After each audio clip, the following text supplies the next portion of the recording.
Ever seen a black hole? Burp? Scientists just caught one doing exactly that. Every 8 days, meet GSN 069, a hungry black hole 250 million light-years away.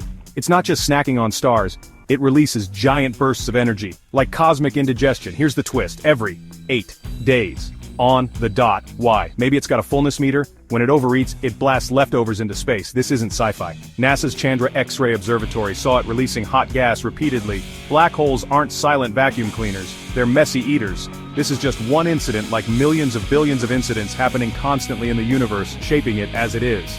Follow Facts Prism for more such content, and share this with your friend, and don't forget to drop your thoughts in the comments below. Until next time, keep looking up.